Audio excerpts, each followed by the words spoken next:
So yeah, I was gonna tell you the story of how you came on my radar. Ah, Yeah, so the influx of people who followed me and I followed them back. Yeah, you kind of get a general idea of, yeah, these people are quantum biology people, but there's yeah. certain moments where this person's like this thing and this person's that thing, right? And so the story is it was last year in December 2023, and I went to this party in Austin. It was basically like a gathering for like spiritual hippie people. uh, Cool. I'm sorry. yeah, yeah. And I met a couple people like I knew online, and we met in person for the first time, and that was super cool. Um, I'm sure you know quantum biology, spirituality, it's not a common subject to talk about, like with most people. So this was just where I got to, wax poetic about it with them. And we Yeah. didn't talk about quantum biology at all, just spirituality.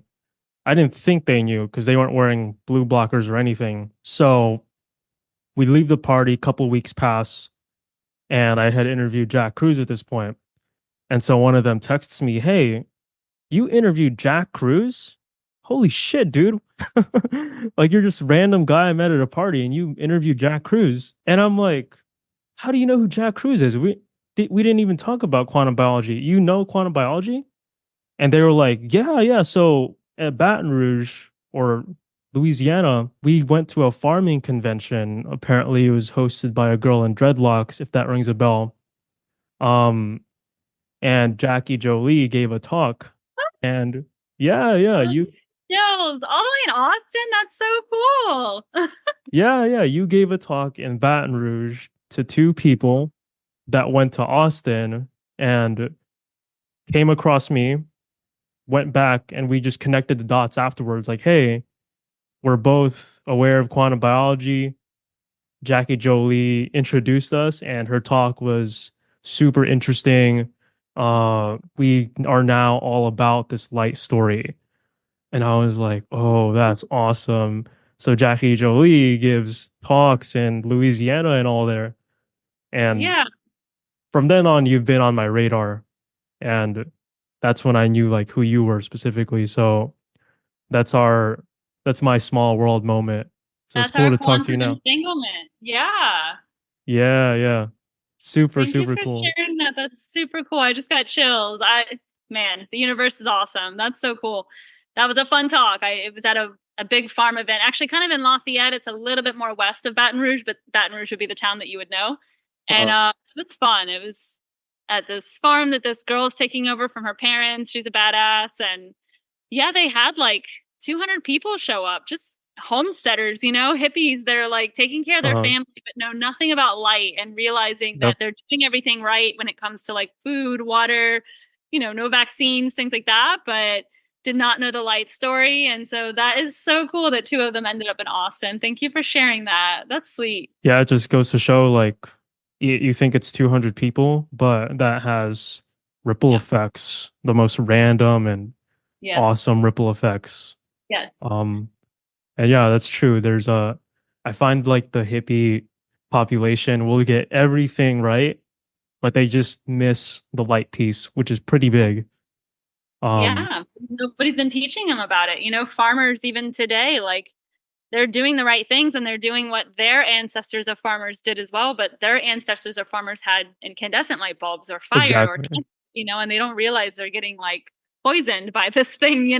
So it's really great they get it. They're one of the easiest communities to grab and get it because even over your like yogis and things like that, they get it, and they sign right on. They're like, oh yeah, our ancestors didn't have any of that. We don't need Yeah, that. yeah.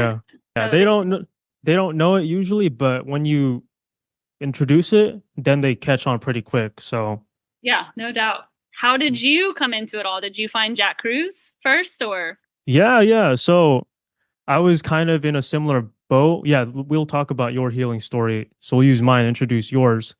Yeah. But I was basically like running away from childhood problems.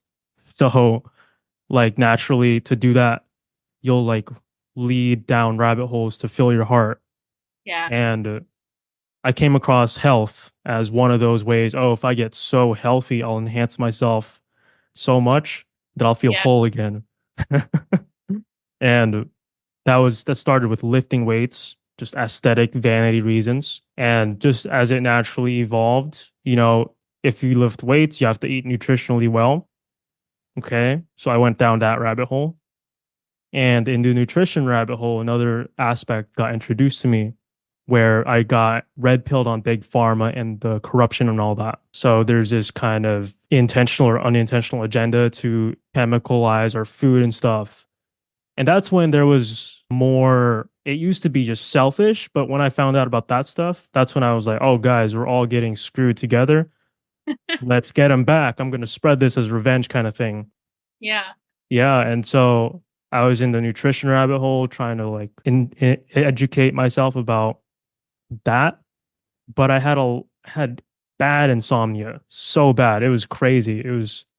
I felt like I was doing everything right, the supplements, all that, diet. I was reading a ton of books, buying them on Amazon all the time. And I don't know, I would go to sleep feeling so tired from the day. Like during the day, I was just tired. So you'd think that I'd be tired enough to fall asleep, and that was just not the case.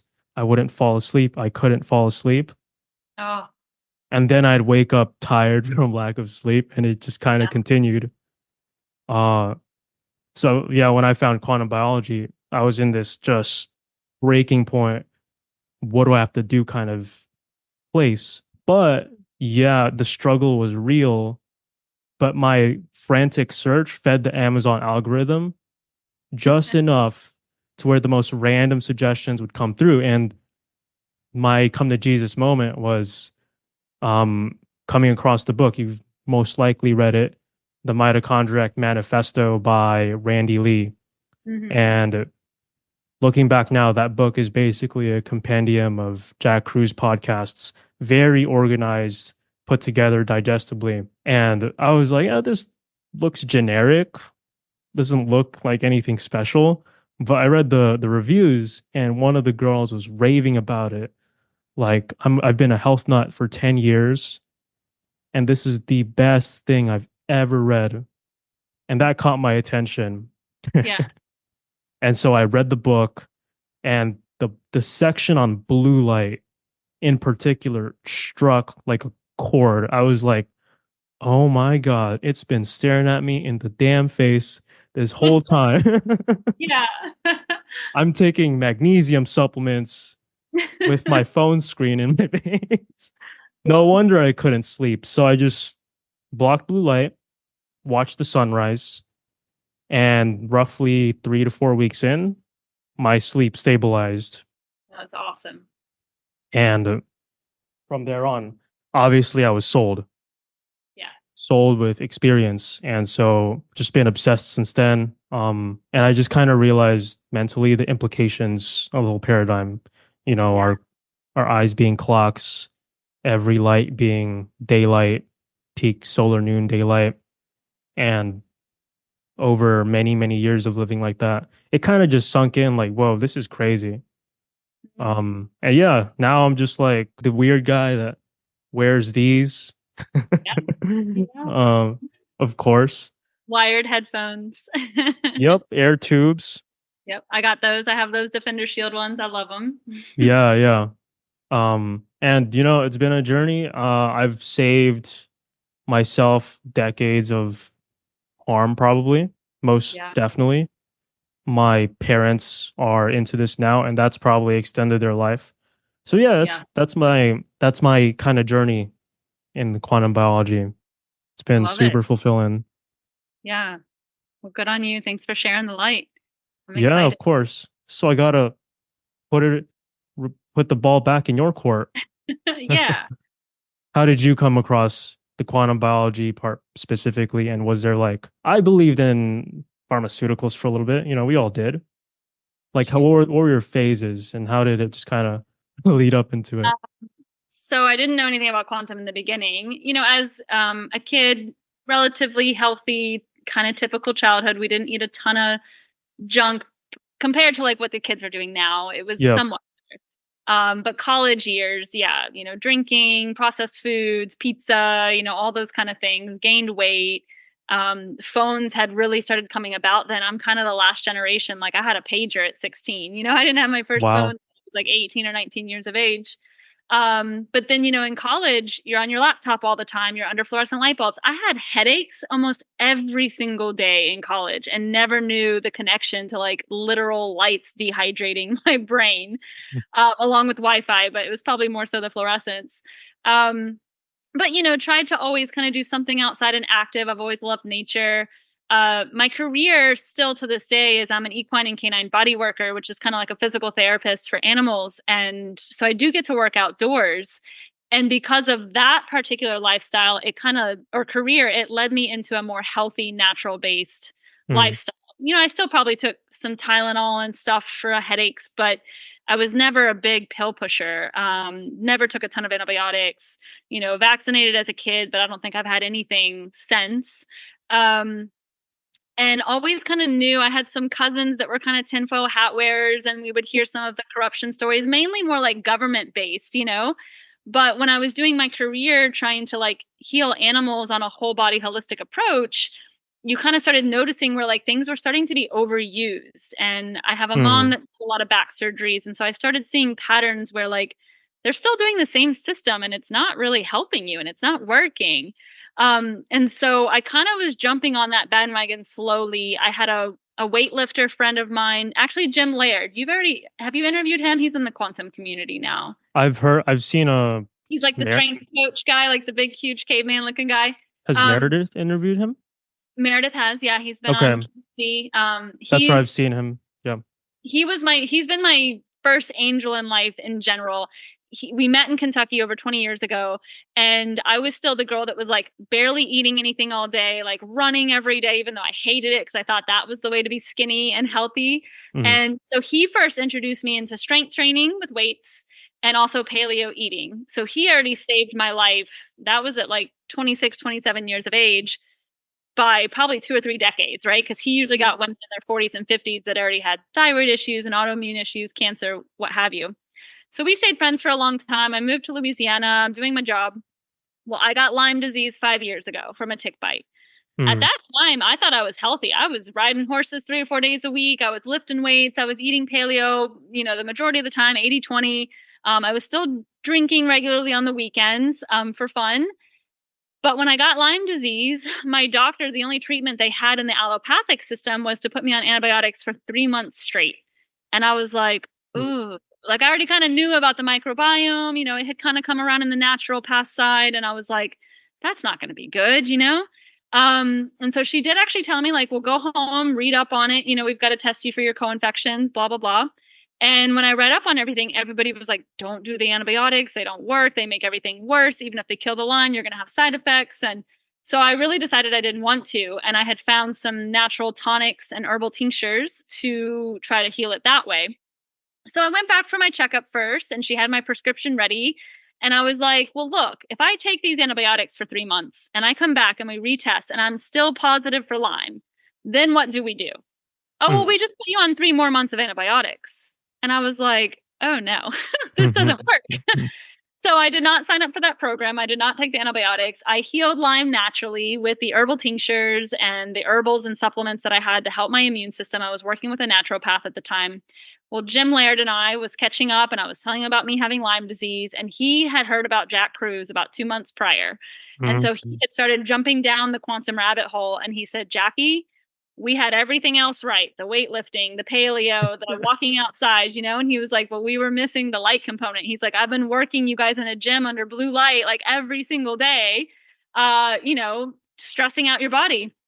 So he's like, I think you need to check out this guy, Jack Cruz. I was like, all right. So I started listening to some podcasts. I was still healing. So I had like brain fog and fatigue. And I mean, my brain was not functioning very well at that time.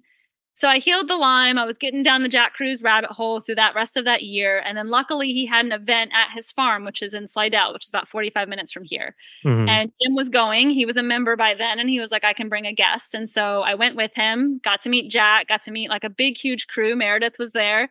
And it sold me. I had already started doing sunrise and just making my nights dark. That was like the only two habit changes I had started.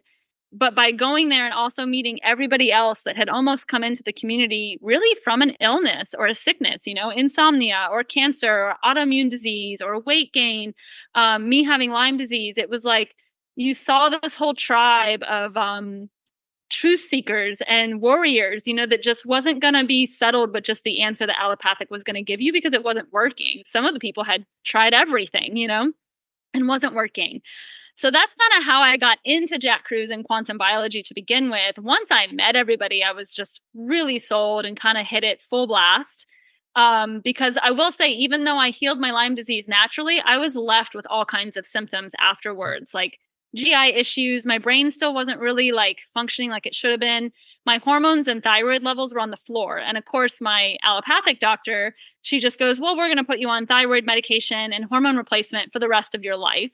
I was 36 and I was like, Yeah. no, I'm not doing that. And so again, I was just like, I've seen some changes with changing this whole light diet very quickly, just like you saw your insomnia that you'd had for years change in 3 or 4 weeks. One of the biggest things I noticed for me when I first started changing my light life, and again, just seeing sunrise in the morning and trying to make my nights dark. I had never been hungry in the morning my whole life. Like even as a child and as a young adult, I was never hungry, but I was never seeing the sunrise. Mm. And I was doing the whole intermittent fasting, but having coffee and like ruining my hormones. So it wasn't surprising now of like how I'd run through my thyroid, adrenals, and hormones, even with Lyme disease. I walked my dogs every morning at sunrise for 15 to 20 minutes. And within 3 weeks, my stomach was growling in the morning every day. And I was like, there's something to this, because that's a physiological change in my body that I haven't taken a supplement for. I haven't bought anything. Like I have done nothing but see the sunrise really. And so, now I'm 4.5 years down the path and my brain works like a Ferrari. My hormones and thyroid levels are back to optimal or back to normal and above actually. Sleep is great. GI issues are great. Libido is fantastic. Like I'm turning 40 this year and I feel better now than I even did in my 20s, going to college and having all the energy you're supposed to have. My new company that I've done now, which I know we'll talk about in a little bit, that literally got downloaded to my brain sitting under the sun in Tulum, Mexico, right after I like jumped all in on quantum biology. So it's magical. We all get into this for the physiological changes, which does improve, but the mental part and the spiritual part, I had no idea what would come from just connecting to that light outside. And it's been magical to now. Yeah, I want to knock on everybody's door and tell them about quantum biology and the light, because I truly believe it's how we heal, how we unite, and how we get ourselves out of this catastrophe of normal that's out there right now. The catastrophe of normals, right? Mm. Yeah. Yeah, to give you context, I work in the military, so I'm on year 5 of 7 years, and that gives me a good perspective on what's normal. Weight gain, being tired on caffeine, insomnia, hurting by 25 or 30. Yeah. These are all so normalized, and like 27-year-olds will tell me, Batana, that's my last name, Batana, wait till you get older. Those joints are going to give out on you. And I'm like, No. brother, I'm 23. No. That's kind of crazy, don't you think? But everyone's kind of just echoing it, and you sort of believe that that's just how it is. And so it's been really interesting. I'm in my free time, I'm with you guys, I'm connected to you guys on the internet. Yeah. But in my work time, 40 hours a week, I just see the contrast of how everyone thinks. And I kind of have to hold myself back, not be super overzealous about it, because that'll just turn a lot of people off. Yeah, the normal. It's just there's not that much contrast. And so to highlight the contrast, you're saying you feel better at 40 than you did when you were a college student, when you were at your peak, supposedly, right? You told the story, but if you had to say the story of quantum biology specifically, like you do in your talks, as a communicator, how would you kind of not TLDR it, but just put it in this nice package? Like as a storyteller, how would you get someone to just think and be curious? Like, huh, there is something really interesting here. And like personally, the angle I take is the moment you find out that the eye is anatomically a clock, all these implications just follow from that second order, third order, right? The eye is a clock. Every light, most artificial lights in existence resemble daylight. Those lights are on a lot. Yeah. Just these three things will paint a cascade that over a long time, I don't know, you can just see the picture at that point. So how would you like tell that story in general? I mean, I do have my own little kind of method that I do when I have my talks, but I will say that I still take those little seeds of nuggets of light knowledge from Cruz or Carrie Bennett or some of our other influences that we have. Because, like I said, with every teacher or guru or person that you're learning from in life, everybody has little snippets that are so helpful. And through the years, I will say I've gotten definitely more fiery, very much like Uncle Jack, like Yeah, I don't want to punch you in the face with the truth yeah, sometimes, yeah, but not so much in a punch. I do want to make them curious. So I'll yeah, still yeah. give examples of where it's like, oh, wait a minute. And so one that I do use in my talk that's actually from Cruz, because I just think it literally just lays it out, is I'll ask a lot of people, especially at the farm talks and things like that, if you had a tree that was supposed to create fruit or a rose bush or a flower, and if you put it in the ground, what does it need to survive? What does it need to live, to grow and create its fruit or create its flower? And most people are going to say, water, Mm-hmm. sunlight, and then they obviously need our CO2 to breathe in and make their photosynthesis. But then he says, obviously, okay, you need those three things. What would happen to it if you put a big tarp over it? And of course, if people think about it, they would obviously say, like, oh, well, it will eventually die because it's not getting its water, it's not getting its sunlight or its CO2. And we're really no different. I tell people in my talks, we're just a big walking, talking, complicated plant. We run the exact same system of photosynthesis in our bodies, just like the plants and trees, and then, of course, the other mammals that are living outside do. And we have to be able to do that system. And when we're living our indoor lifestyle, and when we're wearing sunglasses when we go outside, or wearing clothes or sunscreen when we go outside, we're doing the exact same thing of putting a tarp over our bodies and not allowing it to grow and fruit and evolve and mature like it's supposed to. And I think that's just a really great example because a lot of people can just relate to something so simple. They've all either tried to Mm. grow a vegetable garden or a flower or a plant or a tree of some sort, usually, or at least learned about it in biology school if they're living in a concrete jungle. And so I love that example because we're really no different, even though we've gotten into this modern era of being a modern human being where things are so convenient and this echo chamber that you talk about of things of, well, that just happens when you get old, or, oh, it's just because you're a woman, or, any of here, that has become the new normal. But when I look at people in the room and I go, when you think about the sun being out there and it literally brings life to everything that it touches, just sit and think for just a second. How could it possibly be bad for you? Even though that's what we keep hearing, don't think about that for just a second. Just sit and use your brain and just think, how could the thing that brings life to everything that it touches, if we didn't have that, we'd all be dead. We wouldn't be here. None of us, bacteria, like none of it would be here. And so I bring up a lot of those topics, when we bring up stuff about skin cancer and the Yep. sunscreen in our house. I even bring up the statistics of, ever since sunscreen was invented and we're living indoors 90% of our time now away from the sun and wearing sunscreen when we go outside, then how come skin cancer has been continuously on the rise? That doesn't add up, if we're staying inside more. So people go, huh, like I Yep. can see it in their faces and their eyes when you just bring up, and that's just that 1-2 punch right there, like just enough to like make Yeah, them yeah. just enough that maybe they'll go home and look at the ingredients on the back of their sunscreen, because I tell them not one, not two, not three, not five, but 78 were recalled during COVID because they had too high levels of carcinogenic material in it.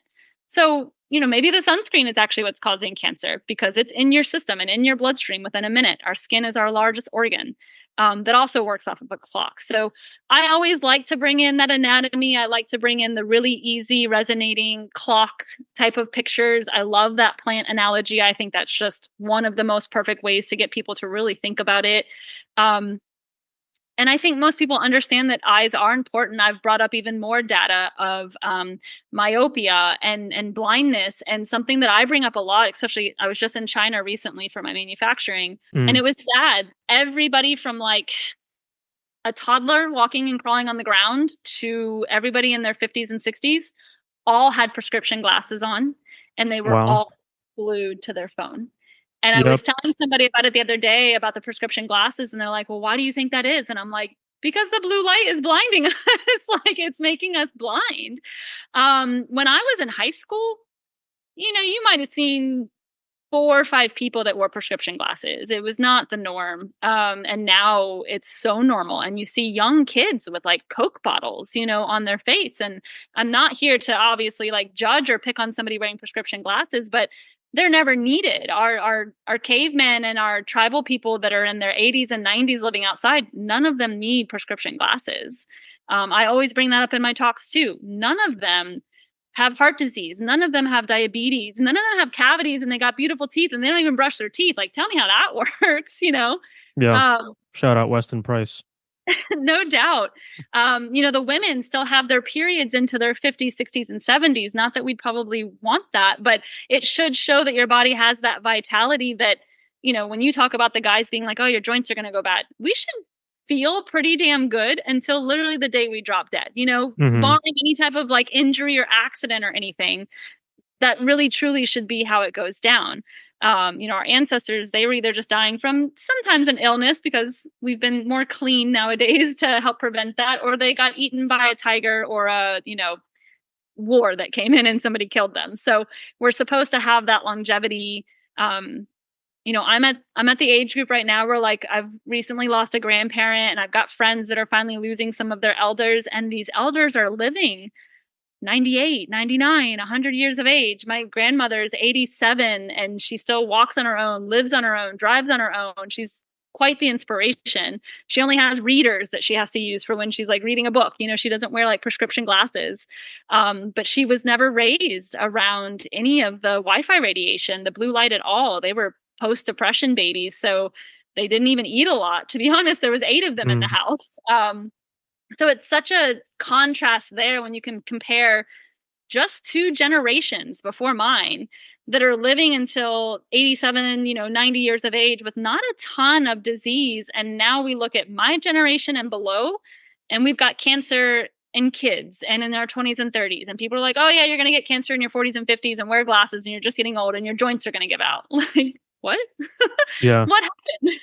Like we're supposed to be progressing as a species, and well, we know what happened, right? But we're trying to send that message. So that was kind of long-winded, which I am, but I like to give a lot of those real life examples, because then people go, oh yeah, I have seen more people with prescription glasses, or I have them, or somebody with blood pressure and statins, or somebody that works inside all day and still got skin cancer. We can use those examples to show this is what's going on with light. Your real series on skin cancer was fantastic, by the way. Thank you. That was used the way you kind of just reasoned and laid it out sequence by sequence, like the train of thought and the curiosity seeds you planted in there. Like, spectacular. I'd recommend everybody to go to her Instagram page right now and like watch those 3 reels, because those are the part where I didn't know was the skin cancer parts were on places that were covered in clothing. And immediately that should raise some dissonance and uncertainty about the certainty we're fed and indoctrinated with. Recently, my work group chat, one of the people posted, hey, happy Labor Day weekend, and make sure you wear your sunscreen. And that's just a normal part of everything I see. And I wish I was tempted to send that reel, but you know, Just I'll send talk it. to I'll Just do it. Do oh it. man. So that's the thing. That's the thing. Like be that black sheep in the military, the most conformist organization. Yeah. Oh man, am I so tempted? I bet But it's gonna be hard. It's gonna be real. yeah, for sure. I'm doing my job one piece at a time. But well, while you were talking there, I could just I'm curious. Have you ever come across the counter argument, hey, that's just an appeal to nature fallacy? Because that is one line of I don't know, attack that you're just appealing to nature the whole time. Have you ever come across something like that or Like a person is upset that you're just appealing to nature. yeah, What's the so yeah, so when you were telling that story, right, there's a lot of nature in there, and someone eventually, in some form or fashion, will just say, "Hey, you're just feeling the nature, nature, nature" as like your main card, right? yeah. And I don't know, like, what would you say to that? Because I mean, we are technically, but Yeah, I haven't had anybody say that, although I will say most of my crowds have been pretty nature centric, yeah, yogis or natural health centers or farmers, they're usually pretty tied to nature. If somebody said that, it would be really hard for me not to bite my tongue and be like Jack Cruz and just be like, we are fucking nature. Like we are a part of nature. Like I wouldn't know how else to like tell somebody that like you are in the mammalian kingdom, when you break down yeah, biology. I know people have forgotten that by like living inside and having this modern lifestyle. But yeah, I mean that would probably be my response of just like, do you not think that you're not nature? I mean, we have the same hair as the animal and we have the same fascia and skin tissue and organs and we are literally organized into that kingdom of the mammalian kingdom. So I I wouldn't yeah, probably give yeah, the person any more of my time after saying that. yeah. It's a bit of a disingenuous argument, but it's there. It's It definitely is. there. It is. Um, yeah, to like give you a more clarification on what it is, it's basically ascribing good or bad in a moral sense to something just because it's natural versus not. So, Yeah. so versus like what we do, we study nature because nature is what is, right? That's a distinction. And so for any quantum biology person listening, if you're ever told that we're not ascribing morality to anything, everyone can do what they want, free will, you do you.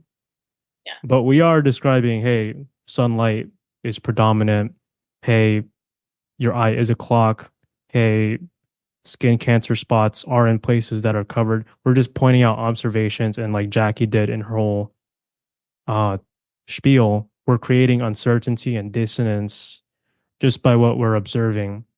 And now I noticed when you were describing your story and the quantum biology story, a big part of it is just zooming out and realizing over 200 years the stark differences that the population, disease, health, etc., from back then to now.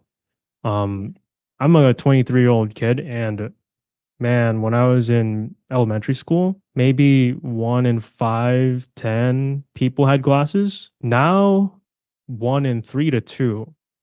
And that's Yeah. something I've noticed in my own short life. Yeah. So it's just these things that we point out. So I do want, Hard part. I just want people to get more curious because it's like, why are we accepting that echo chamber? Why are we accepting just, oh yeah, your eyes are going bad, but hey, we have glasses or contacts or laser surgery for that. And it's like, but our eyesight never went bad before, and your eyesight's not supposed to go bad till like the day you die or getting close to the day you die. And I'm not. I mean, I have my red pill ideas of why we're yeah, not so curious anymore, and a lot of it has to of do with the light, course. a lot of things. But it is just such a shame to not see people kind of try to look from outside and be curious more. I My curiosity has even just grown even stronger since changing my life. Of course, my brain is functioning even more so than it used to be, but I've always kind of been naturally curious, and it came from my upbringing anyways. I was raised pretty strictly religious. not any Hmm. denomination or anything, but it was just a really strict household based towards religion. And so it was a lot of rules and regulations without a lot of reasonings behind them. And I Hmm. didn't really fall for it for whatever reason. And so I always was rebelling in a way and saying, I was the kid that was like, well, why? Why do we have to do it this way? Why do we have to do that way? Like, and it was just like, well, I'm your authority figure, or the Bible or God is your authority figure, and they say so. So we just do it. And I could never settle for that, and I went through years of struggling, of not having faith and not, I still can't go to church, but I have a completely different spiritual path now and method in my life. And the light life has also brought a lot of that back. I always knew there was a bigger, greater thing because of my upbringing. I just never liked it in the way that I was being told of how it was supposed to be. So I still see that in our modern era too. And, I try to just tell people all the time, even though we're giving you all this information on light, like you're saying, and prescribing to nature, I know that people have their free will. They can still choose whatever they want. And hey, Hmm. modern medicine is still needed sometimes. When I broke my arm, like I needed surgery, I needed Hmm. antibiotics, I needed painkillers, like I needed those things at that moment to save me, my life, and to save me from probably a lot of like pain and struggle, right? Or infection, but not long-term goal. And people have the free will to make those choices, but people are not getting informed consent. And so they're not Yeah. getting all of the information. And it's a shame that people aren't curious enough to want to ask for it all. But that's really my main goal of like, let me just give this information to you. Also, as I'm sure as you struggle in the military, it is hard to see family or friends or people that you care about. You really want them to do well. So you really want them to take and grasp onto this information. But as we all know, you can't force anybody to change or do things unless they want to. And the best way for that to happen and to be that ripple is then to just live it fully yourself. And I have now Hmm. experienced that over these last 3 or 4 years of doing talks, doing reels, going on social media, which was not my intention. Yeah. But I knew that the message was so important. And even if I have a room of, 100 farmers and the only two people that listen to me are the ones that go to Austin and tell Kenford Vitana about Jackie Jolie. And here we are now spreading the message to however many followers you have. And so I'm Yeah. okay with that. I want to be that little ripple effect that even if I just grab two people from that audience, that's two more lives that I have literally enlightened to become healthier and to save their lives. And then who knows who they spread it to. Um, and that's always something I ask at the end of my talks. Like, even if you don't get any of the science and you don't think you'd explain it as well, all I ask is that you just go share this with people that you care about and that you talk to. And even if it's just like, hey, see sunrise and make your nights dark, those two Yep. things alone will make major changes. So that's all I ever ask. Oh man. So let's think about it. If somebody corrects their light and dark cycles and they get better sleep, correct insomnia, and in your case, correct all the post naturopath Lyme disease treatment symptoms you had, how do you quantify that? How do you quantify the worth of that? Can you put a number on it? No, In dollars, anything? No, right? no, it's You priceless. can't. No. So even if you influence one person, it's a priceless shaping influence. Just so like if people are concerned with numbers or whatever, it's so priceless. Even if you get one, yourself is one, of course, but another one, that's a whole life for the better. And that's something you just cannot quantify at all. There's nothing, no amount of money. I would have No. paid so much money to have a light switch my Yeah. insomnia off, you know? Yep. But Randy Lee enlightened me, Jackie Jolie enlightened whoever, and I don't know, that's just it's so fulfilling. It's the most fulfilling part of It's so spreading this knowledge. I'm sure you've gotten them too, but I've had countless messages from people that have heard one little snippet or this little snippet or came to my talk and they just made their slight changes. I've heard from men, that say like their libido is back, which makes them more connected to their wives. The whole family Yeah, yeah. does sunrise in the morning and they're just so incredibly grateful, and like it literally brings tears to my eyes, and it just makes my heart so, so happy to know. And you just see them like they're glowing, you know, and I know what Mhm. that feels like, because I know when I started to change those things, people are like, oh my gosh, Jackie, like, what are you doing? You're just glowing, you know, and I'm already kind of a happy person, but I just turned into that just big glowing energy ball. And then besides the fulfilling part of these people's telling you my life is completely changed and thank you for this and I'm feeling so much better, I got off all my meds, you know, or I'm walking better, Mhm. family time is better. Also, the magic of the quantum entanglement connections, just like what we're having right now, I couldn't even tell you. There's just been so Yeah. many, especially with my company and everything that's going on, like things just totally just fall and land, and it's like magic. It's just crazy. And it you always used to hear about manifestation and prayers, and of course with Mm. my religion background too, you know, you're praying and you're trying to help things happen in miracles, and you hear it from a very black and white, like if you do this then Yep. X, Y, Z is going to happen, right? And sometimes it does and sometimes it doesn't, which doesn't help people with faith. But now understanding like the science part of like the frequency and the magnetism and the light and the water, and knowing that water holds memory and you can send it across space, and then we're all connected by the photons and the electrons that we have going on, like now that I know that, I can manifest anything I want and I'm doing Yeah. it, Yeah. you know, like really, like, and it's happening, and I'm just like blown away every single time something happens.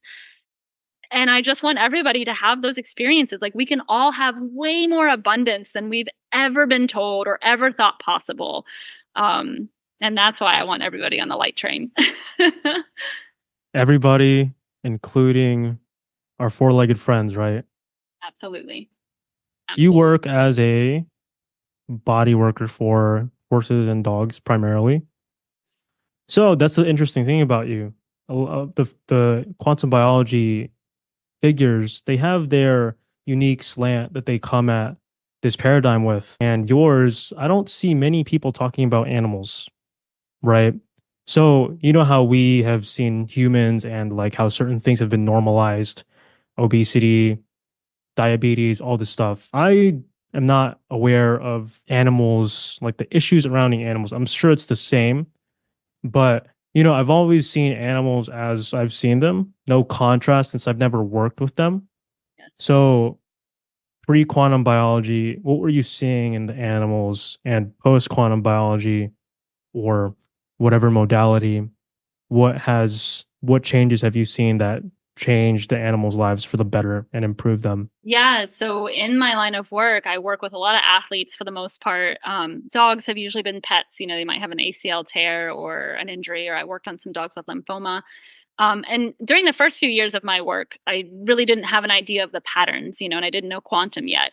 So working on things, seeing like just, you know, horses get this weird disease called EPM. It's very similar to Lyme. And now we're starting Okay. to see it everywhere. We're starting to see kissing spines everywhere, which is a vertebral effect. We're starting to see a lot of allergies. Like horses are, there's some horses that are literally allergic to grass, which is what they eat, right? Like that's the Wow. natural forage for a horse.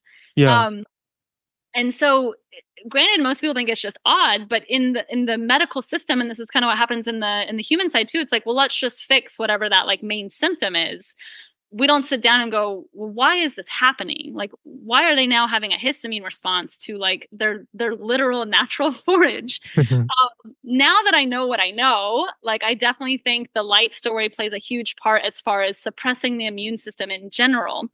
But we're also over vaccinating our animals just like the humans are. And, you know, I learned recently through RFK Jr. that the aluminum that's in the vaccines that are given is like this really magnetic. I'm not going to be able to explain it scientifically very well, but it's like this magnetic isotope that can attract things really easily. And so the way he's described it with vaccines is a mammal can get injected with a vaccine, and the next thing that they come in contact with while that aluminum is still really active throughout their system, it can Hmm. create an antibody response to want to fight that thing. So that's why you might see babies like after their vaccinations, they become allergic to breast milk, which is literally what they were just drinking from their mother, you know, Yeah. weeks prior. Same with their pet dog or things like that. So in my mind, I'm like, I wonder if that's also what's happening now with like dogs and horses getting these crazy allergies that never existed before. We see that in the human side as well. But on the animal side, as far as autoimmune conditions and diseases, we now have dogs getting 1 in 3 are going to have cancer. 60% of cats and dogs are obese. 60% of cats and dogs have a metabolic syndrome issue, which is, they call it something different. They call it Cushing's, but it's basically diabetes for animals. Horses also get Cushing's, and about 40% of all horses have Cushing's. Just think about that. Like a wild animal, like a horse, Uh-huh. has a metabolic syndrome, right? And you wouldn't think that most horses are kept inside, but on the performance side, like they're in a stall a lot. They don't get to go out and walk a lot, so they're not grounding with the earth. They're inside under either very dark lighting all day long or then very bright LEDs all day and all night. So they're not getting their sleep either. So I've started seeing all of these like autoimmune issues, allergies, cancers. We don't see cancer in horses quite as much. And I think that's only because they still are technically outdoors more than like our indoor pets like cats and dogs who are now suffering from cancer more. So horses aren't going to be around like the modem and the Wi-Fi and the cell phone signal much and indoors as much. So they are still a little grounded and they still are outdoors. So I started seeing all these things, but before quantum, I didn't really see the patterns as much until I learned the quantum biology. And then I was like, oh. And of course, on that allopathic side too, they're not as malicious as the human side because there's not as much money to be made. Right. But they're still on the path of like, let's just fix the symptom and put a Band-Aid, which is usually a medication, and also just normalizing it. Oh, well, now the horse is 7, so they're getting older. Well, 7 is actually the prime of their life, you know? We have dogs now getting lymphoma at 3, 2 years of age and dying within 6 months of that time. Like, that's not normal. But we don't have an answer for anybody either on the allopathic side. And so they're just blaming genes, right? Because that's what happens on the human side as well. Yep. And yeah, by now there's probably been some gene changes and adaptations just like on the human side. But why did the genes change? So when now that we can relate everything back to mitochondrial health to lead towards all mortality diseases, we now know that it's the circadian rhythm disruption. I mean, all mammals are diurnal except for, you know, your raccoons and owls, mice. You've got a couple of nocturnal animals, but all the rest of us are diurnal animals. So we're supposed to have that light and dark cycle. And our indoor pets are not getting that. And obviously, with our pets, we can talk about diet and water and exercise. Those are still important to them as well. But if their body has this general inflammation in it because the circadian clocks are all jacked up, it really doesn't matter what water, food, and exercise you change because you're still going to be fighting that general inflammation. So that's what I saw in my industry over the last like 3 years. And sitting under the sun in Mexico, the divine decided to give me a mission of creating a red light therapy blanket for animals. And so that's what I've been working on while still working my full-time job and doing everything else. And finally to the day now where we have launched dog blankets so far. Literally a month from today we launched. We will provide horse blankets, some horse leg wraps and bell boots. I'm making a cat pad. And my patent is stated that I can make red light therapy blankets for animals in general. So down the road, if somebody has a sick goat or zebra or giraffe or chicken or whatever, we can try to make whatever we can to help them.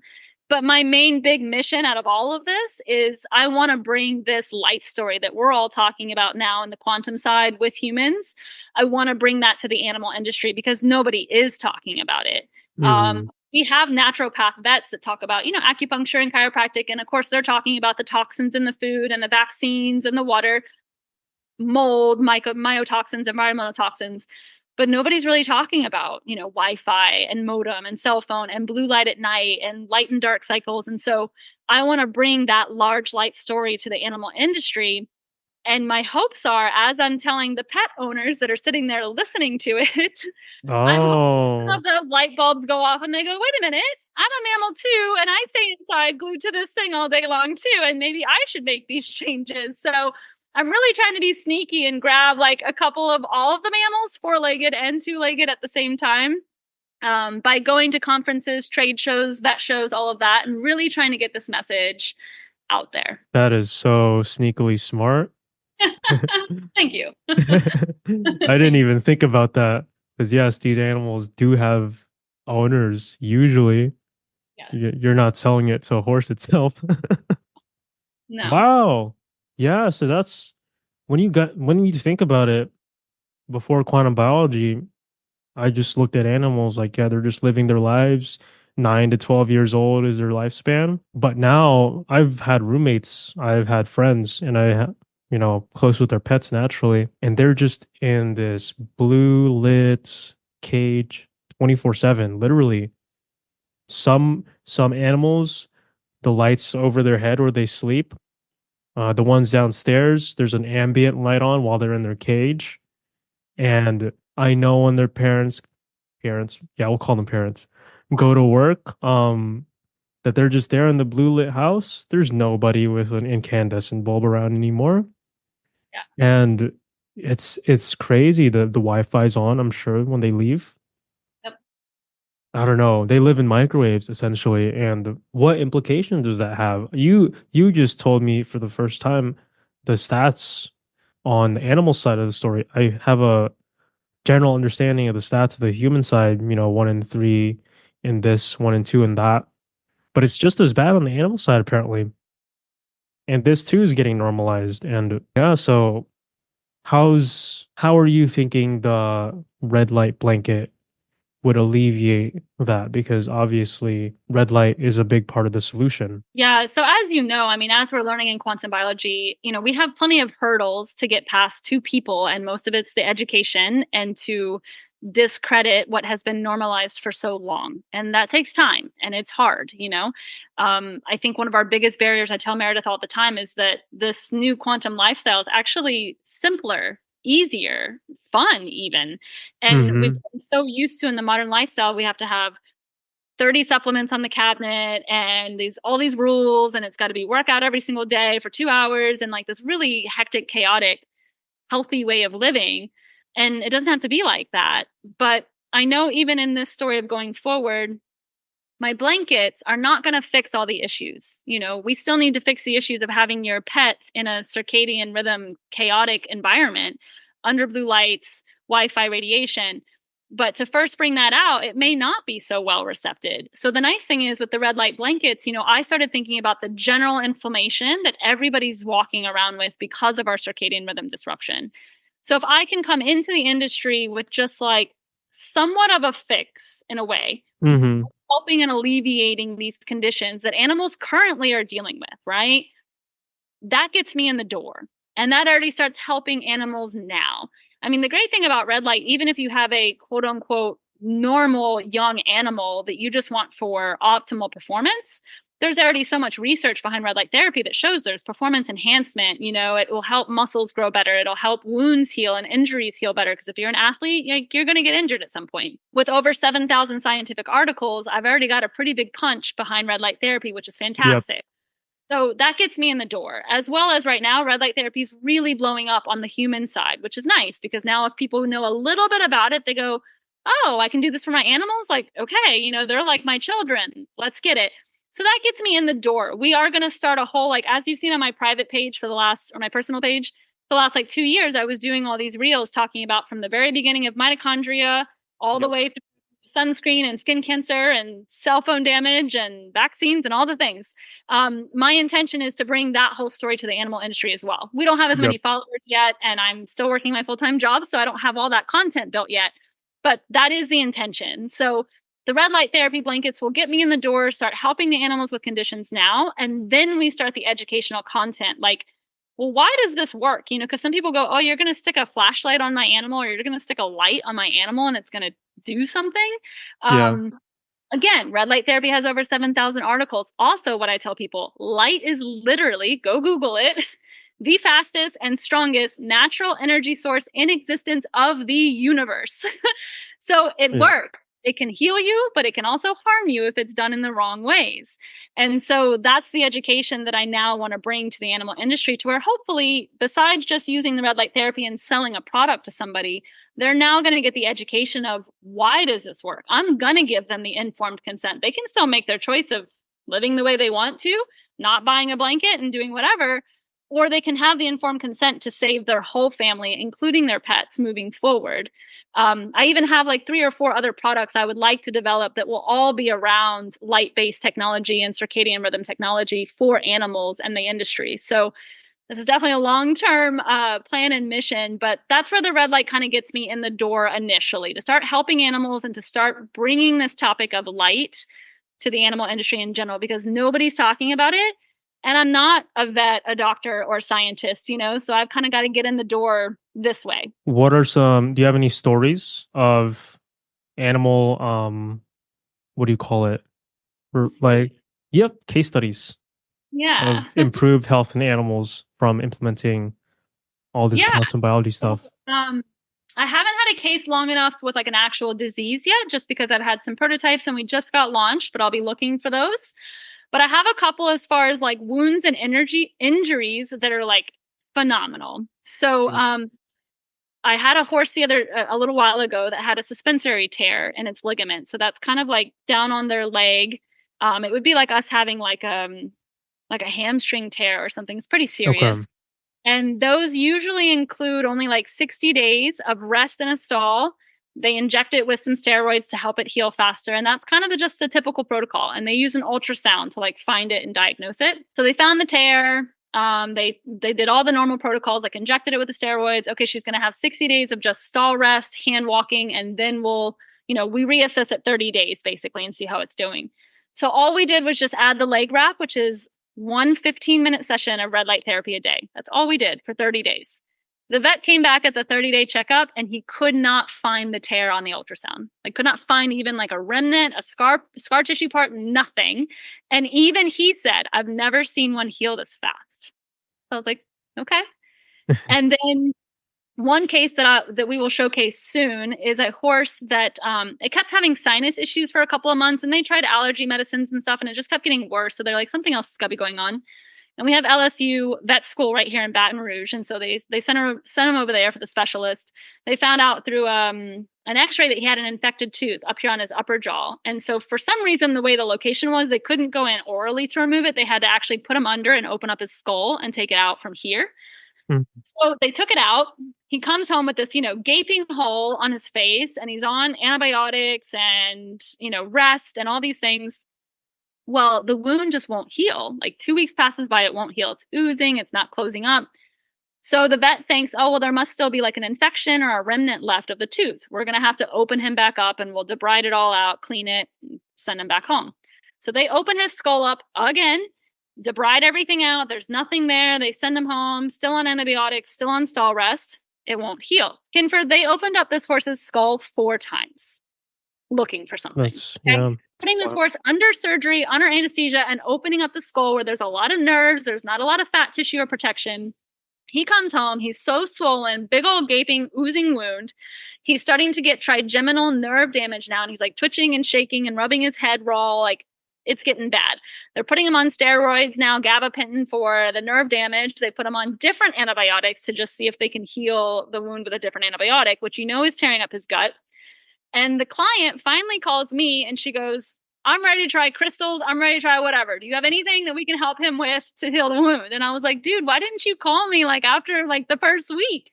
And I was like, will you try some red light therapy? And again, getting into all of this, I know it's going to work. I never know how fast sometimes it's going to work, but animals are way more sensitive than humans. So it seems to go faster is what I'm starting to realize. So she just started doing, again, one 15-minute session a day. That was it. That wound was closed in 14 days. It was incredible. And then I'll just share one more because it's not really a full case yet, but I have a dog right now that's in Massachusetts that's trying my blanket. She just got it last week. She rescued the dog 2 years ago, so she didn't know a lot of its history, but he was healthy. He was fine. He'd come from like a neglected case, so he needed some food and TLC, but he was fine. A year ago, he went completely paralyzed. Okay, paws and legs started curling in like this and completely paralyzed. No injury, no accident or anything. She spent about $10,000 this year on ultrasounds, x-rays, MRIs, CAT scans. The vets can't find anything. No tumor, no cancer, no cysts, no fractures, nothing. All they can find is a lot of inflammation. That's it, just general inflammation. So she has tried steroids. She has tried medications. I asked her if she tried acupuncture because it can usually help paralysis a lot with animals. She said we tried it a couple times, didn't do anything. She got a wheelchair made for this dog, which was like $1,200. And so he just rolls around in a wheelchair that they have to push him. Like he's completely paralyzed, but happy and living, right? So she got a second vet for a second opinion about 4 months ago before she met me. And they suggested red light laser therapy because that's what's been used with vets for like since the 70s is just laser treatment. And so she's like, all right. So they started doing just laser treatment on the neck, 30 minutes, 3 times a week. Now, this is going to give you the answer of why my blankets are needed. They were charging her $200 a session for 30 minutes only on the neck, 3 times a week. That's $1,200 every 2 weeks. Okay, I don't know anybody that can afford that. Uh-huh. And she said it was the only thing that she was starting to see differences. His paws were starting to come out straight. They were starting to move, and he was starting to be able to like scoot himself around a little bit. But she only did a month's worth of treatment because she couldn't afford any after that. And Divine Quantum Entanglements, one of our quantum community members, met her randomly on the beach in Massachusetts and told her all about me, and we connected. And so she finally got my blanket last week. She's only been using it for 4 days. And she texted me yesterday and she's like, he's walking. Now, not far, not far. I didn't even think it was going to happen that quick. Honestly, like I was like, ooh, we're probably looking at like a month, maybe. But if we make this paralyzed dog walk again, like it is game over for the company. But she texted me yesterday. I'm still waiting for like pictures and videos and stuff. And we're still going to go a full, probably 60 days on her case. But yeah, he's standing out of his wheelchair and he took a couple of steps. That's crazy. 4 days? Yeah. Oh my God. So, first of all, that lady was charging her for flipping a red light laser switch on. But Yeah. here you just get it, and that just is more economical. Wow. Oh my gosh. Yeah, so I wasn't expecting how quick these cases were at all. And yeah, it's surprising that they're more sensitive and that the benefits, the healing comes in quicker. I don't know how a horse's whole skull like gets healed in 14 days. Yeah. I'm just taken aback by the speed just by red light therapy alone, you know? Yeah.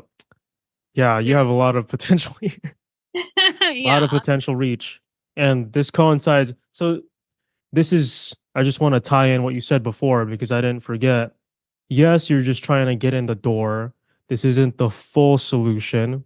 Ideally, they get everything, they have appropriate lights at the appropriate times or appropriate lack of light, etc. When you said like stall rest, it's just like indoors, right? Yeah. Horses live like in a stall, like a box, like 10 by 10, 12 by 12 is the usual size for. And there's no sunlight coming in usually if it's filtered glass. It depends on how the barn is built. Now, most barns are open. They're not enclosed all the way, but even the way they're built, it's very shadowy or dark. You don't have a lot of like open stall systems where the sun is coming right in because they've always believed, sun is hot, sun is bad. You got workers in there that, so it has a roof. And so they're still getting light in, basically. It's just like us knowing about like opening your window. At least it's better than nothing, but it's not them sitting underneath the direct sun. Like horses need, in the research that's been done, which there's not a ton yet, horses need about 8 hours a day of straight sunlight on their body to produce the correct amount of vitamin D they need for their body. And dogs need about 4 to 6. Well, think about most of our pets get 20 minutes turned out for their walk and potty break, maybe 40 minutes, twice a day. And that's usually early morning and late at night, like not during the UV times during the day. So we have a lot to teach. We have a lot to share. But that just makes so much sense why they're getting sick. They're not building their vitamin D levels at all. There's a lot of juice to squeeze from this Lyme. Yeah. This is the tip of the iceberg because you were saying this is not an end-all be-all panacea type of thing. However, we have extraordinary case studies. Yeah. It's kind of, you got cool things to share on both sides. But yeah, you phrased it in the sense, I don't want to just make a buck off you, even if the core benefits and healing is phenomenal. This is just introducing you to a whole new lifestyle in general that's impactful for both your pet and you. And at the same time, here's amazing results potentially. Is that the norm or are these just on the crazier end of the spectrum in the animal industry.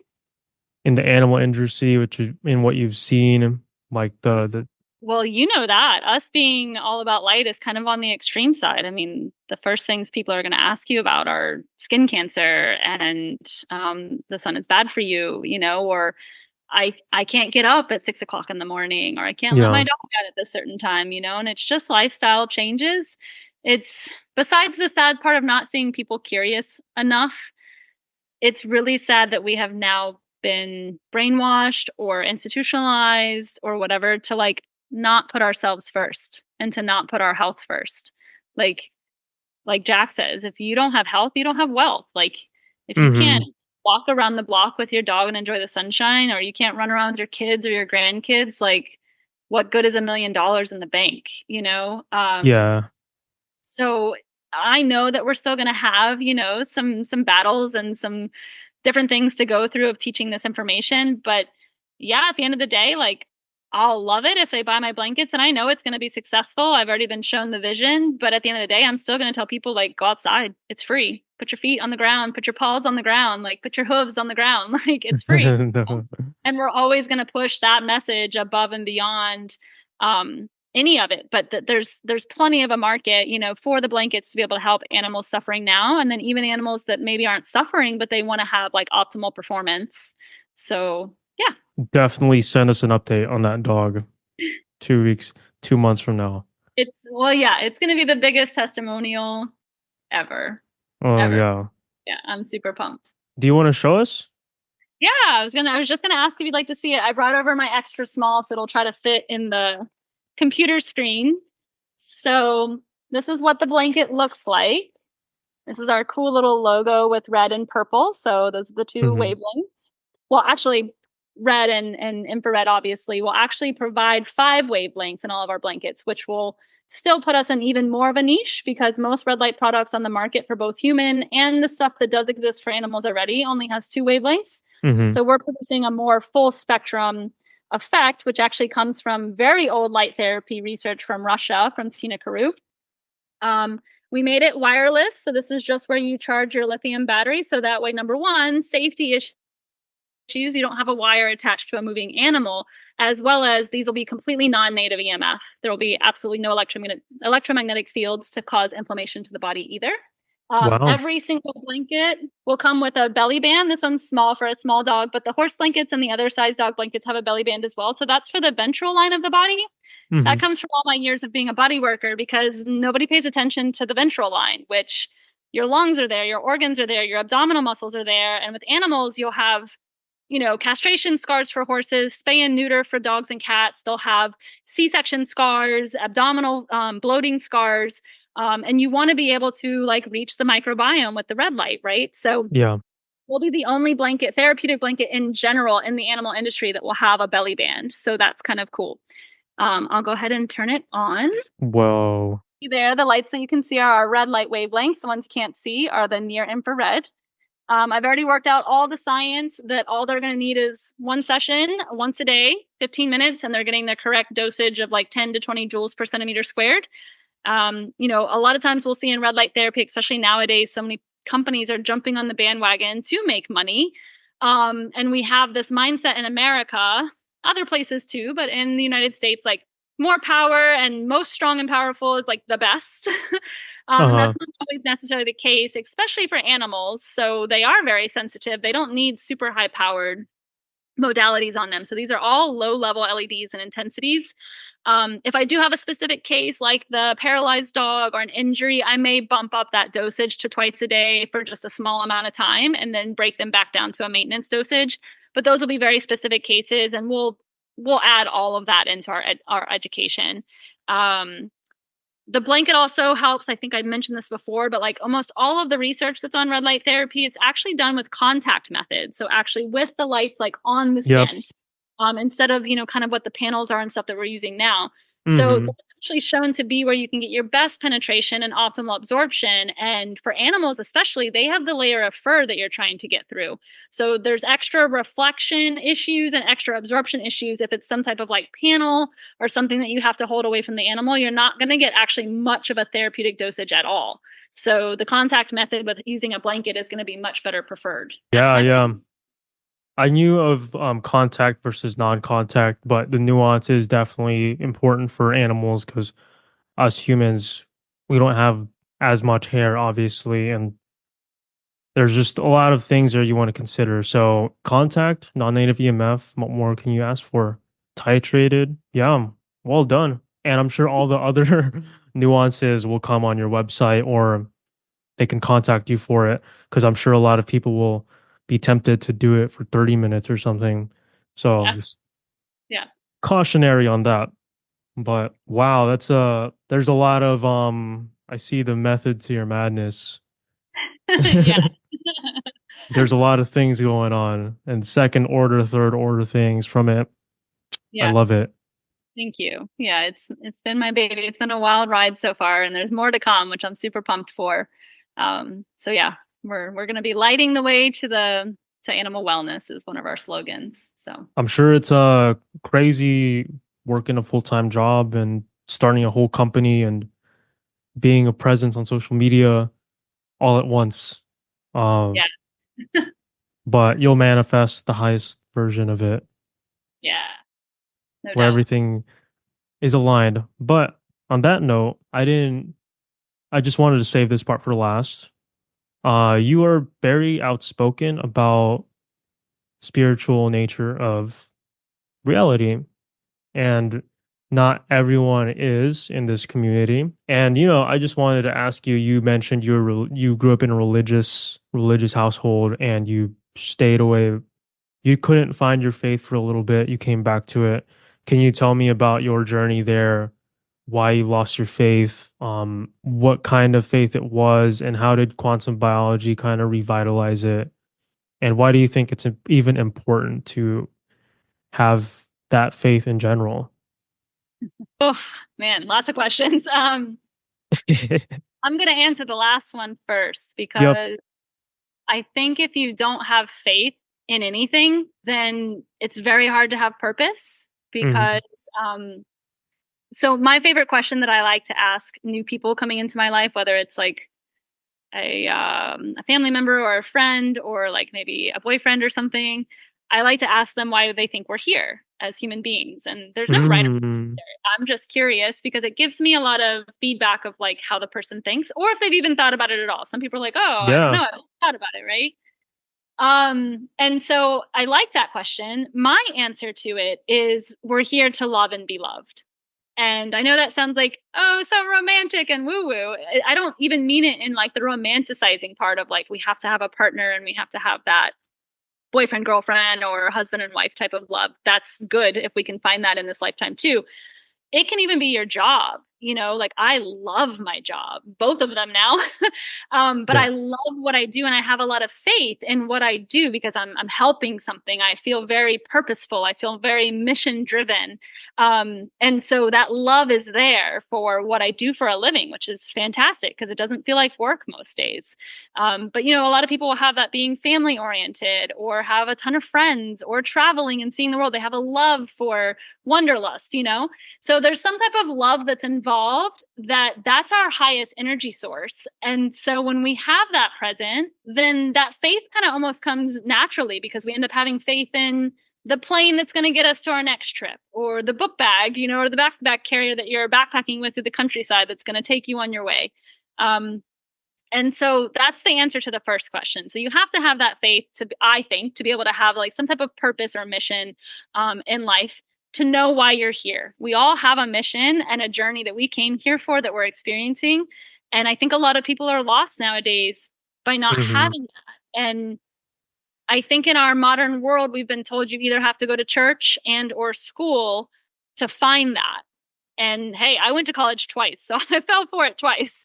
And I also was raised, super, super religious. And so I had a lot of those rules and regulations with not a lot of understanding or reasoning behind them. luckily I have been curious. So I was always kind of questioning things. The faith part of me got lost in those early teenage 20 years because I just didn't believe what I had been told through the church and the Bible and through my father at the time. I always knew there was something greater, but I didn't have a good connection to it. Like I didn't pray a lot. I didn't know about meditation because of course any of that kind of stuff was seen as like evil when I was young. And so I just didn't have a strong connection. And every time I went to a church, like inside the building of a church, I felt suffocated, literally, like I had to leave. And I still kind of have that. And so I don't resonate with that anymore. And so it's not like I turned into like Satan's child or anything. I just turned into a life of like, okay, I've got it on my own. Like I'm on my own. I'm independent. I'll figure it out. And I did. But looking back now, I was always taken care of. Like knock on wood, like my life has been pretty good. You know, I haven't had a ton of tragedy. I haven't had a ton of trauma. We all have our things, but I've been taken care of in a way. And so when I started learning about quantum entanglement and this quantum lifestyle, and then things just kind of started happening, and I realized I had some of that happen in my past, but I wasn't as connected to like really be aware and notice, right? Before I learned about quantum, I have been a practicing yogi for like 20 years. So I have learned about like the connection with your breath, connection with movement. I feel the connection with nature. I always felt the best connection to something greater when I was outside doing something, riding horses or hiking. I love hiking, being in water. But I never knew the answers why. And so when we get into the quantum biology, which is why I think even when Jack gets asked these questions about like spirituality and esoteric things and energy, I know that he gives credit that it exists. I don't think he gives it enough validity because he still likes to go to the logic part of, well, but this is why, you know, like when you feel these things happen, like this is logistically and like literally like why. And I get it. And I love his answers for that because I'm like, oh, all right, cool. Thank you. You know, but there's still a form of like magic to it. Yep. I can't even tell you some of the things that have happened with this business now, living the life that I'm living with more of an open heart, not so much with this. And that came from changing my light life. And I don't have a particular like time and space, except for maybe like when the inception of this blanket came into my brain. It was literally just sitting under the sun at the beach. Like I wasn't with anybody else. Nobody was talking to me. I wasn't even thinking about animals. Like I was on vacation. I wasn't thinking about work. That was maybe my biggest first moment of like, where did that come from? You know, and I just continued down the path and more magic has happened for that business. But magic has even happened just in my own personal life of faith. And I will admit, I have a very good friend who is a spiritual medium. And so she's been like that from the day she was born. She sees ghosts and dead spirits and guides and fairies, all the things, all the magical things she sees. And I actually, when I was in Tulum on that trip, I did a breathwork session for the first time. I'd never done that before. And you're completely sober. You know, you're on no nootropic, you're on no drugs, you're on nothing. And I had 3 guides come to me. And one was I've never shared this story actually. Yeah. One in public. One was a really large, huge white winged horse, almost kind of like the horse that you see in the one, I think it's Paramount or Trimount Studios. Looks very much like this. Like it was just this huge presence of this white horse with wings. And of course, as a horse lover, I was just enamored and I thought it was an angel, you know, and I just took it all in. I also had like a native Indian shaman kind of guy come to me. And then I had like an Indian woman, like from India, come to me while I was doing breath work. And they were just visions. There wasn't a ton of words. It was just these experiences of things I was seeing like right there through my third eye. My eyes were closed.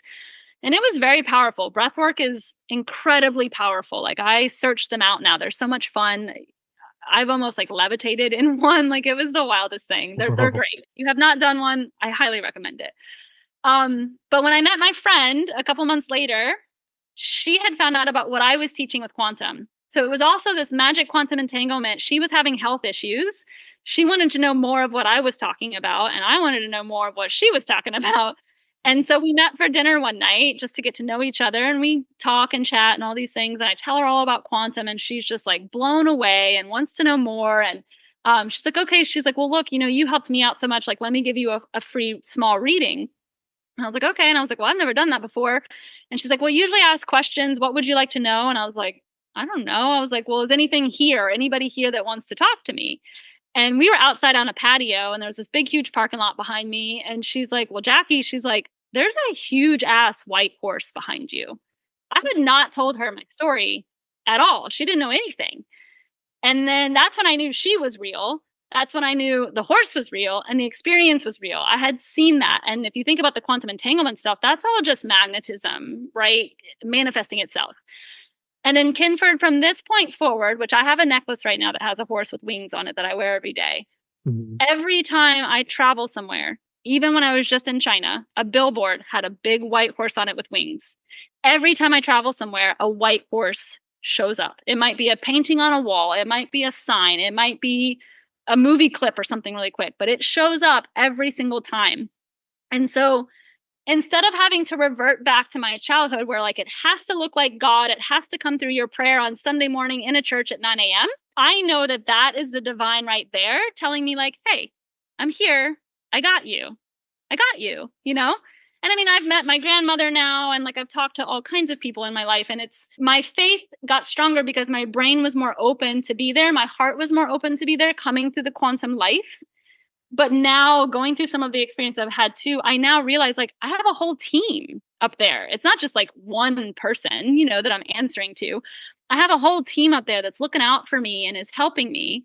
And at the same time, learning through quantum health, we're also all connected. So I'm connected to you. You're connected to me. I'm connected to Meredith. We're connected to Meredith. Mm-hmm. And so we're connected to every human being that's on this planet Earth right now. And I like to try to think of that energy as well as what's helping you build what you're building in your life, whatever that might be, your family or your partner or your job. And that has just strengthened my faith so much of knowing like I'm taken care of. And all I have to do is just keep like thinking about the vision of what I want and that I already have it. And then that timeline is actually quantumly being created in the future. Like I've seen it. It has given me those images. We're getting all woo for the end of this podcast, but save the best for last. Yeah, it's just so powerful and so magical and so fun. Like it makes life so much more fun than what I remember of everything being brought up in the church as a kid or in school, you know, like all the rules and the regulations. Like this is way better. This is what I prefer. And it hasn't let me down once. So that's how I got to where I am. Cherry on top. Yeah. Thank you for letting me share that. That was wonderful. I got chills at the horse part. That's a crazy connection. She could have said anything, but she specifically said a big ass white horse. Yeah, and the real chill factor, so sometimes she gets names. I didn't get any vocals when I saw the horse the first time. And she said, yeah, her name is Kaharli. And she's like, you know, Jackie, when I get names, I usually tell the people to like go look them up at some point. So of course, as soon as I got home, I'm like Googling Kaharli. And it means literally gift from God. Oh my God. Yeah.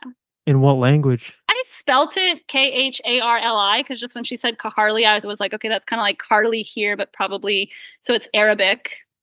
Kaharli. Oh, I'm going to have to look that up. Yeah. Because I learned Arabic like 2 years ago. So that's really random that an Arabic word gave you that symbol. And yeah, that's your... I get those confused, but if you type in meaning of Kaharli, Kharli, it'll say it. It might be Hindu. I always get those confused, but it's one or the other. Yeah. That's your symbol for divine presence. Yeah. With you. And it's different for everybody. And it makes sense given your life, your work, what you feel drawn and purpose for. Yeah. Wow. Perfect way to wrap the episode up. Yeah. I think so. Thank you for sharing that. Is there any final thoughts that you'd like to share on the podcast? I'll just ask all of your followers to do the exact same thing that I ask everybody that hears me talk. Yeah. Just please go and share this message. If you got any little blip of anything from me, sunrise is the most important thing that will bring you so much joy and happiness. Like you become addicted to it. The sunrise is wonderful. And then to make your nights dark and just share that message with as many people as you can. Wonderful. All right, Jackie, it's been a blast having you on. Thank you for having me, Kenford. I really appreciate it. I can't wait to hear this and share it when it comes out. Thank you so much. And I hope, as with all my quantum members, I hope that I get to meet you in real life at some point in time. Oh yeah, I'm trying to meet all of y'all. When I get out of the military, it's over. We're gonna manifest it. Actually, there's a chance. Sometimes I come up to Kentucky every now and then and I visit my relatives in Cincinnati. So if I make it up there, I'll definitely reach out to you and see if you're around. Let me know for sure. And then maybe we'll film an in-person Yeah, podcast. that would be Yeah. so much fun. Yes, absolutely. I'm down. Wonderful. Okay, guys. Thank you so much for tuning in, and I'll see you guys back next time on the Guiding Lighthouse podcast. Cheers, everybody.